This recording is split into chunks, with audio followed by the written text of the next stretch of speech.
Hi friends, நான் தான் உங்க கணேஷ். சேனலோட நேம் பாத்தீங்கன்னா ஆயுத எழுத்து.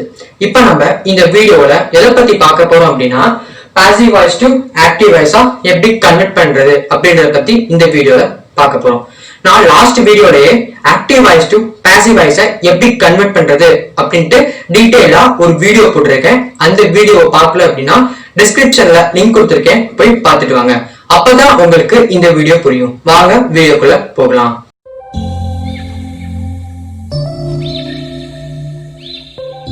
வணக்கம். இப்ப நம்ம இந்த வீடியோல எதை பத்தி பார்க்க போறோம் அப்படின்னா பாசிவ் வாய்ஸ் டு ஆக்டிவ் வாய்ஸா எப்படி கன்வெர்ட் பண்றது அப்படின்றத பத்தி தான் பார்க்க போறோம். ஃபர்ஸ்ட் நம்ம ஆக்டிவ் வாய்ஸ்னா என்ன, பாசிவ் வாய்ஸ்னா என்ன அப்படின்ட்டு பார்த்துட்டு வந்துருவோம். ஆக்டிவ் வாய்ஸ்னா வெர்போட ஒர்க்க சப்ஜெக்ட் செஞ்சுச்சு அப்படின்னா அது ஆக்டிவ் வாய்ஸ். பாசிவ் வாய்ஸ்னா வெர்போட ஒர்க்க சப்ஜெக்ட் செய்யாம காம்ப்ளிமெண்ட் இல்லைன்னா ஆப்ஜெக்ட் இதுல ஏதாவது ஒன்று செஞ்சுச்சு அப்படின்னா அது வந்து பாசிவ் வாய்ஸ். இதுக்கு ஒரு எக்ஸாம்பிள் வர நான் ஆக்டிவ் வாய்ஸ் டு பாசிவ் வாய்ஸ்ல அந்த வீடியோல சொல்லியிருக்கேன். அந்த வீடியோவை பாத்தீங்கன்னா உங்களுக்கு இந்த வீடியோ கொஞ்சம் தெளிவா புரியும். சோ இப்ப நம்ம இதை கன்வெர்ட் பண்றதுக்கு ஒரு 5 லெவல்ஸ்ல நமக்கு கொஸ்டின் கெயின் பண்ணுவாங்க. அது என்னென்ன லெவல்ஸ் அப்படின்னு பாத்தீங்கன்னா first level simple tense, second level continuous tense, third level perfect tense, fourth level without டூயர் டென்ஸ், ஃபிஃப்த் லெவல் வந்து காம்பவுண்ட். ஓகேவா? இப்போ இந்த 5 லெவல்ஸ்ல தான் நமக்கு மேக்ஸிமம் கொஸ்டின் கெயின் பண்ணுவாங்க. இந்த லெவல்ஸை எப்படி போடுறது, அதுக்கான ரூல்ஸ் என்ன, அதுக்கான ஸ்டெப்ஸ் என்ன அப்படின்றத நம்ம கீழே எழுதிருக்கேன். இதை பத்தி பார்ப்போம் வாங்க. இதோட ஸ்டெப்ஸ் என்ன அப்படின்னா ஃபர்ஸ்ட் ஸ்டெப் சப்ஜெக்ட் எது, வெர்ப் எது, ஆப்ஜெக்ட் எது அப்படின்னு நம்ம கண்டுபிடிக்கணும். செகண்ட் ஸ்டெப் என்ன அப்படின்னா ஆப்ஜெக்ட சப்ஜெக்டா கன்வெர்ட் பண்ணி எழுதணும். இது மேக்ஸிமம் நம்ம ஆக்டிவ் வாய்ஸ் டு பாசிவ் வாய்ஸ்ல எழுதிருக்கிறத ஆப்போசிட், அதாவது தலைகீழா எழுதுறது தான் passive voice to active voice. ஓகேவா? தேர்ட் ஸ்டெப் என்னன்னா சேஞ்ச் வெர்ப். இந்த ரூல்ஸை ஃபாலோ பண்ணி வெர்பை சேஞ்ச் பண்ணணும். Fourth step remove by. நம்ம அதுல என்ன பண்ணுவோம்னா ஆட் பை கொடுத்துருப்போம், இந்த இதுல ரிமூவ் பை கொடுக்கணும். ஃபிஃப்த் ஸ்டெப் என்னன்னா சப்ஜெக்ட் எழுதி ரிமைனிங் இருக்க சென்டென்சஸ் ஆட் பண்ணிடணும். ஓகே, அவ்வளவுதான் இதுக்கான ஸ்டெப்ஸ். ஓகே, இதுக்கான ரூல்ஸ் என்ன அப்படின்னு பார்ப்போம் வாங்க. இதுக்கான ரூல்ஸ் என்ன அப்படின்னு பாத்தீங்கன்னா remove be verb. First be வெர்பை எடுத்துட்டு அது கூட இருக்க மெயின் வெர்ப், அதாவது V3 ஆன மெயின் வெர்ப் இருந்துச்சு அப்படின்னா அதை V1 ஆவோ அல்லாட்டி V2 ஆவோ நம்ம கன்வெர்ட் பண்ணி எழுதணும். ஓகேவா?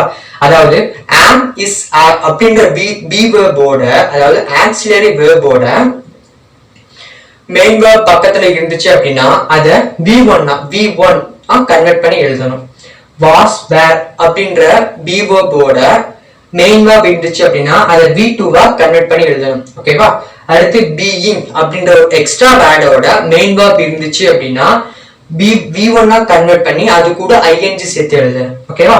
been அப்படின்ற ஒரு எக்ஸ்ட்ரா வேர்டோட மெயின் வெர்ப் இருந்துச்சு அப்படின்னா have has அப்படின்ற பி வெர்போட V1 மெயின் வெர்பை கன்வெர்ட் பண்ணி எழுதணும். திருப்பி சொல்றேன் பாருங்க. இதுக்கான ரூல்ஸ் என்னன்னா ஃபர்ஸ்ட் பி வெர்பை ரிமூவ் பண்ணிடணும். ஓகேவா?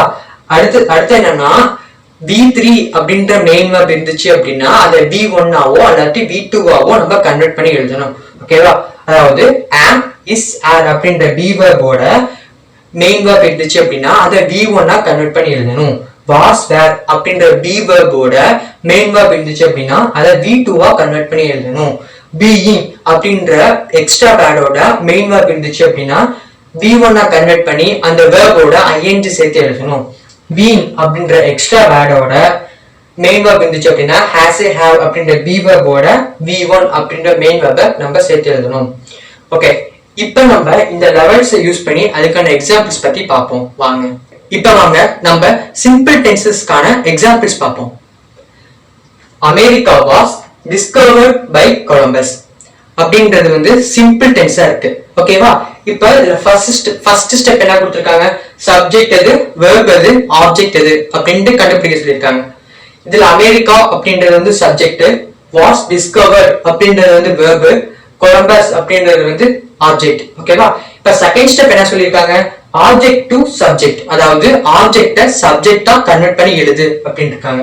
இங்க கொலம்பஸ் இருக்கு. இப்ப இந்த கொலம்பஸ அப்படியே எடுத்து நான் இங்க சப்ஜெக்டா கன்வெர்ட் பண்ணி எழுதிட்டேன். அதாவது ஆப்ஜெக்ட தூக்கி சப்ஜெக்டா எடுத்து எழுதியாச்சு. ஓகே, தேர்ட் ஸ்டெப் என்ன, சேஞ்ச் வெர்ப். இந்த ரூல்ஸை ஃபாலோ பண்ணி வெர்பை சேஞ்ச் பண்ண சொல்லியிருக்காங்க. வாஸ் வேர் வந்திருந்தது அப்படின்னா வாஸ் வேர் அது கூட மெயின் வெர்ப் வந்திருந்ததுன்னா அதை V2 கன்வெர்ட் பண்ணி எழுத பண்ணிருக்காங்க. இங்க வாஸ் வந்திருக்கு, அது கூட மெயின் வேர்ப் வந்திருக்கு. அப்ப இந்த மெயின் வேர்பை நான் V2வா கன்வெர்ட் பண்ணி எழுதினாலும் டிஸ்கவர் அப்படின்னு நமக்கு கிடைக்கும். ஓகே, அந்த டிஸ்கவர் எழுதிட்டேன். அதுக்கப்புறமா ரிமூவ் பை கொடுத்துருக்காங்க, நான் அந்த பையை எடுத்துட்டேன். ஃபோர்த் ஸ்டெப் சப்ஜெக்ட் தூக்கி ஆப்ஜெக்ட் எழுத சொல்லியிருக்காங்க. அமெரிக்கா அப்படின்னு இருக்கு, அமெரிக்கா அப்படின்ட்டு நான் எழுதிட்டேன். ஓகே, திருப்பி சொல்ல பாருங்க. America was discovered by Columbus. Okay, இது சப்ஜெக்ட் எது, வேர்ப் எது, ஆப்ஜெக்ட் எது நம்ம மார்க் பண்ணி வச்சிட்டோம். இப்ப first step, second step object தூக்கி சப்ஜெக்ட் எடுத்து எழுதணும், எழுதியாச்சு. அடுத்து தேர்ட் ஸ்டெப் இங்க இருக்க ரூல்ஸை ஃபாலோ பண்ணி வேர்பை சேஞ்ச் பண்ணியாச்சு. ஃபோர்த் ஸ்டெப் பையை ரிமூவ் பண்ணியாச்சு. ஃபிஃப்த் ஸ்டெப் சப்ஜெக்ட் தூக்கி ஆப்ஜெக்டை கனெக்ட் பண்ணி எழுதியாச்சு. ஓகே, ஃபர்ஸ்ட் எக்ஸாம்பிள் புரிஞ்சிச்சு. அடுத்து செகண்ட் வந்து the gift is accepted by me அப்படின்னு கொடுத்திருக்காங்க. இதுல the gift அப்படின்றது வந்து சப்ஜெக்ட், is accepted அப்படின்றது வந்து verb, me அப்படின்றது வந்து ஆப்ஜெக்ட். ஓகே, நம்ம போன வீடியோலயே இந்த ப்ரொனவுன்ஸ் எப்படி சேஞ்ச் பண்றது அப்படின்னு பார்த்திருந்தோம். இப்போ இங்க மீ வந்திருக்கு, அதனால நான் இங்க ஐன் எடுத்து எழுதிருக்கேன். ஓகே, ஆப்ஜெக்டா சப்ஜெக்டா எடுத்து எழுதியாச்சு. இந்த ஸ்டெப் முடிஞ்சிச்சு. ஃபர்ஸ்ட் ஸ்டெப் எல்லாத்தையும் எடுத்து சொல்லிட்டேன். செகண்ட் ஸ்டெப் ஆப்ஜெக்டா சப்ஜெக்டா எடுத்து எழுதியாச்சு. தேர்ட் ஸ்டெப் என்ன அப்படின்னா சேஞ்ச் வேர்ப். இந்த ரூல்ஸை ஃபாலோ பண்ணி சேஞ்ச் பண்ண சொல்லியிருக்காங்க. ஆம், இஸ், ஆர் அது கூட மெயின் வேர்ப் இருந்துச்சு அப்படின்னா அதை V1 கனெக்ட் பண்ணி எழுதணும்னு சொல்லியிருக்காங்க. இங்க இஸ் வந்திருக்கு, அது கூட மெயின் வேர்ப் வந்திருக்கு. அப்ப அக்செப்டட் அப்படின்றதோட V1 என்னன்னு பாத்தீங்கன்னா அக்செப்ட், அதை எடுத்து எழுதிட்டேன். அடுத்து பையை ரிமூவ் பண்ணிட்டேன், சப்ஜெக்ட் தூக்கி ஆப்ஜெக்டை கனெக்ட் பண்ணி எழுதிட்டேன். ஓகே, இவ்வளவுதான் சிம்பிள் டென்ஸ். இப்ப நம்ம அடுத்ததை பத்தி பார்க்க போறோம் அப்படின்னா கண்டினியூஸ் டென்ஸ். வாங்க அதை பத்தி பார்ப்போம். இப்ப இந்த லெவல்ல இது என்ன லெவல்னு கண்டுபிடிக்கிறதுக்கு நான் போன வீடியோல ஒரு க்ளூ கொடுத்திருந்தேன். அதாவது ஐஎன்ஜி அப்படின்னு முடிச்சிருந்துச்சு அப்படின்னாலே அது வந்து கண்டினியூஸ் டென்ஸ் அப்படின்னு ஞாபகம் வச்சுக்கோங்க அப்படின்ட்டு போன வீடியோல ஒரு க்ளூ கொடுத்திருந்தேன். ஸோ அதே தான் இப்ப இது என்ன டென்ஸ் பாத்தீங்கன்னா கண்டினியூஸ் டென்ஸ். ஏன் அப்படின்னா இங்க பீயிங் கடைசியில ஐஎன்ஜி வந்திருக்கு, அதனால இது வந்து continuous tense. Okay, first step subject எது, வெர்ப் எது, ஆப்ஜெக்ட் எதுன்னு கண்டுபிடிக்கணும். கண்டுபிடிச்சாச்சு. the school subject was being clean அப்படின்றது verb, them அப்படின்றது வந்து ஆப்ஜெக்ட். செகண்ட் ஸ்டெப் பாத்தீங்கன்னா ஆப்ஜெக்ட சப்ஜெக்டா கன்வெர்ட் பண்ணி எழுதணும். இங்க ஆப்ஜெக்ட் எது அப்படின்னு பாத்தீங்கன்னா them. இந்த them வந்து நமக்கு தேயா கன்வெர்ட் ஆகும். நான் போன வீடியோல இந்த ப்ரொனவுன்ஸ் சேஞ்ச் பண்றது போட்டிருந்தேன், அதை பார்த்துட்டு வாங்க. தே வந்து them கன்வெர்ட் ஆகும். ஓகே, இப்ப இந்த ரூல்ஸ் பாருங்க. பீயிங் அப்படின்ட்டு அது கூட ஒரு வேர்ப் இருந்தது அப்படின்னா அதை V1 கன்வெர்ட் பண்ணி அது கூட ஐஎன்ஜி சேர்த்துக்கோங்க அப்படின்னு சொன்னேன். இப்ப இங்க கிளீன்ட் அப்படின்னு இருக்கு, இதோட V1 என்னன்னு பாத்தீங்கன்னா கிளீன், அதோட ஐஎன்ஜி சேர்த்தோம் அப்படின்னா கிளீனிங் வந்துடும். ஓகே, இப்ப அடுத்து பையை ரிமூவ் பண்ணியாச்சு. ஃபிஃப்த் ஸ்டெப் வந்து சப்ஜெக்டை கன்வெர்ட் பண்ணி எழுதியாச்சு இந்த ஸ்கூல்.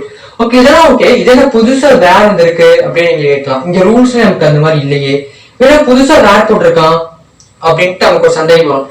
ஏன் அப்படின்னா இந்த தே பக்கத்துல ஆக்சிலரி வெர்ப் அதாவது பி வெர்ப் வந்து நமக்கு வாஸ் வேர், இது கன்ஃபார்மா நமக்கு வந்தாகணும். இது வந்து இது தனியா வேற ரூல்ஸ், அதனால நான் அந்த இடத்துல வேர் போட்டிருக்கேன். தே வேர் கிளீனிங் த ஸ்கூல், நமக்கு ஆன்சர் கிடைச்சிச்சு. இப்போ வந்து சப்ஜெக்ட் எது, வெர்ப் எது, ஆப்ஜெக்ட் எதுன்னு எழுதிட்டேன்.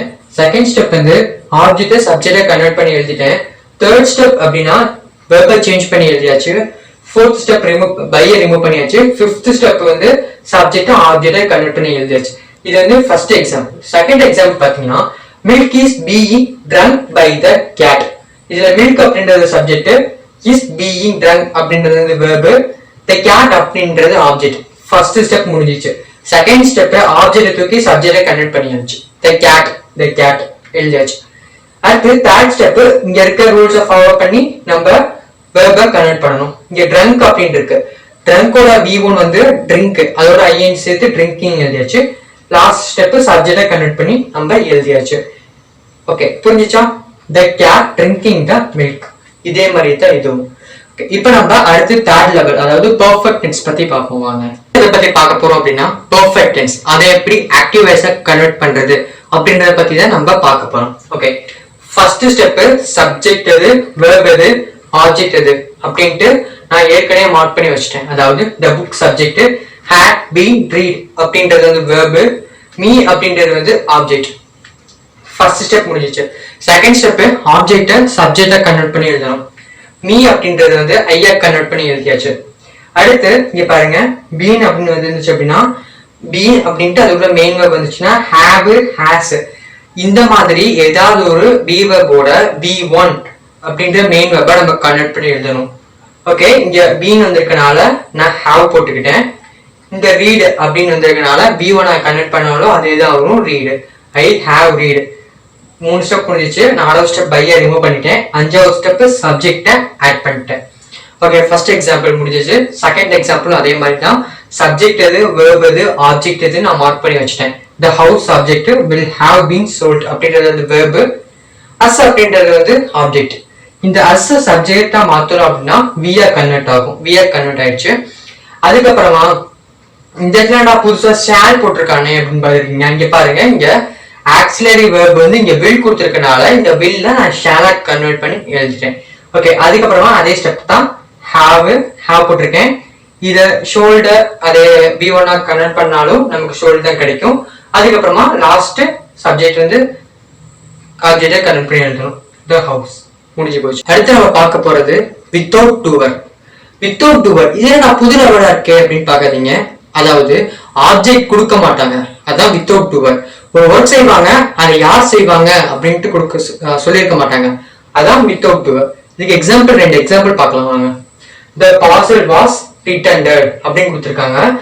இதுல சப்ஜெக்ட் கொடுத்திருக்காங்க, வெர்ப் கொடுத்திருக்காங்க, ஆப்ஜெக்ட் கொடுக்கல. இப்ப இதுல நமக்கு ஆப்ஜெக்ட் கொடுக்கல. ஆப்ஜெக்ட் கொடுக்காததுனால தான் இதுக்கு பேர் என்னன்னா வித்தவுட் டூயர். ஓகே, இப்ப பாருங்க, இங்க ஆப்ஜெக்ட் எதுவுமே கொடுக்கலையே, அதுக்கு தான் நம்ம என்ன போட்டுக்கிறது அப்படின்னா நீங்க someone போட்டுக்கலாம், somebody போட்டுக்கலாம், நம்ம எது வேணா போட்டுக்கலாம். ஓகே, இப்ப இங்க பார்சல் அப்படின்னு இருக்கனால நான் போஸ்ட்மேன் அப்படின்னு எழுதிருக்கேன். நமக்கு பார்சல் யார் நமக்கு ரிட்டர்ன் பண்ணுவாங்க, நமக்கு போஸ்ட்மேன் தான் ரிட்டர்ன் பண்ணுவாங்க. அதனால த போஸ்ட்மேன் அப்படின்றத நான் சப்ஜெக்டா யூஸ் பண்ணிக்கிட்டேன். ஓகேவா, த போஸ்ட்மேன். அதுக்கப்புறமா ரிட்டர்ன்ட் த பார்சல். இந்த ஸ்டெப்ஸ் ஃபாலோ பண்ணிருக்கேன். வேர்பை சேஞ்ச் பண்ணிருக்கேன். வாஸ் வந்திருக்கனால வாஸ் எடுத்துட்டு V2 ரிட்டர்னர் எடுத்திருக்கேன். அதுக்கப்புறம் as usual த பார்சலை ஆப்ஜெக்டை கன்வெர்ட் பண்ணி எழுதிட்டேன். ஓகே, இப்போ the students are called. ஸ்டூடெண்ட்ஸை கூப்பிடுறாங்க. யார் கூப்பிடுறாங்க அப்படின்னு கொடுக்காதனால இது வந்து வித்தவுட் டூவர். சப்ஜெக்ட் இருக்கு, வேர்ப் இருக்கு, ஆப்ஜெக்ட் கொடுக்கல. இந்த இடத்துல நான் ஆப்ஜெக்டா பிரின்சிபல் அப்படின்றத யூஸ் பண்ணிருக்கேன். நீங்க டீச்சர் யூஸ் பண்ணிக்கலாம், இல்ல someone யூஸ் பண்ணிக்கலாம், somebody யூஸ் பண்ணிக்கலாம். சோ அந்த ஆப்ஜெக்டை தூக்கி நான் சப்ஜெக்டை கன்வெர்ட் பண்ணி எழுதிட்டேன், the principal. அடுத்து as usual இங்க இருக்கிறத ஃபாலோ பண்ணி வேர்பை சேஞ்ச் பண்ணிருக்கேன். am is add வந்திருக்கிறதுனால அதை ரிமூவ் பண்ணிட்டு called அப்படின்ற மெயின் வெர்பை V1 கன்வெர்ட் பண்ணி calls எழுதிருக்கேன். கால்ஸ்னா ஒரு மெயின் வெர்பு V1. ஏன் கால்ஸ் யூஸ் பண்ணிருக்கேன் அப்படின்னா இந்த பிரின்சிபல் அப்படின்றது சிங்குலரா இருக்கனால இந்த கால்ஸ் அப்படின்ட்டு இதை நான் ப்ளூரலா எடுத்துருக்கேன். இந்த வெர்போட எஸ் நான் ஜாயின் பண்ணிருக்கேன். Okay, calls. அதுக்கப்புறம் த ஸ்டூடெண்ட்ஸ் பேலன்ஸ் இருக்கிறத எழுதிட்டேன். திருப்பி சொல்லி பாருங்க, இந்த இடத்துல த பிரின்சிபல் அப்படின்றத நான் சப்ஜெக்டா யூஸ் பண்ணிருக்கேன். கால்ஸ் ஏன் யூஸ் பண்ணிருக்கேன் அப்படின்னா இந்த பிரின்சிபல் அப்படின்றது சிங்குலரா இருக்கனால வெர்பு கூட நான் எஸ் கனெக்ட் பண்ணிருக்கேன். So calls. பேலன்ஸ் வந்து சப்ஜெக்ட் எடுத்து எழுதிட்டேன், த ஸ்டூடெண்ட். ஓகே, இது முடிஞ்சிச்சு. ஓகே, நான் உங்களுக்கு ஒரு 5 லெவல் எழுதி போனேன். ஃபர்ஸ்ட் 4 லெவல் தான் சொல்லியிருக்கேன். ஏன்னா இது 4 லெவல் தான் சொல்லியிருக்கானே, இன்னும் ஒரு லெவல் சொல்லலையே அப்படின்னு பார்க்காதீங்க. அது வந்து காம்பவுண்ட். காம்பவுண்ட் அப்படின்னா என்னன்னா ஆக்டிவ் வாய்ஸும் கொடுத்துருப்பாங்க, பாசிவ் வாய்ஸும் கொடுத்துருப்பாங்க கொஸ்டின்ல. அதை வந்து ஆக்டிவ் வாய்ஸா கொடுத்துருந்தாங்கன்னா பாசிவ் வாய்ஸா கன்வெர்ட் பண்ணணும், பாசிவ் வாய்ஸா கொடுத்துருந்தாங்கன்னா ஆக்டிவ் வாய்ஸா கன்வெர்ட் பண்ணி எழுதணும். அவ்வளவுதான் காம்பவுண்ட்னா. இந்த வீடியோ உங்களுக்கு பிடிச்சிருக்கும்னு நான் நினைக்கிறேன். பிடிச்சிருந்துச்சுன்னா லைக் பண்ணுங்க, சப்ஸ்கிரைப் பண்ணுங்க, ஷேர் பண்ணுங்க. 10th ஸ்டூடெண்ட்ஸ்க்கு இது மோஸ்ட்லி யூஸ் ஆகும். ஸோ வீடியோவை ஷேர் பண்ணுங்க. நன்றி, வணக்கம்.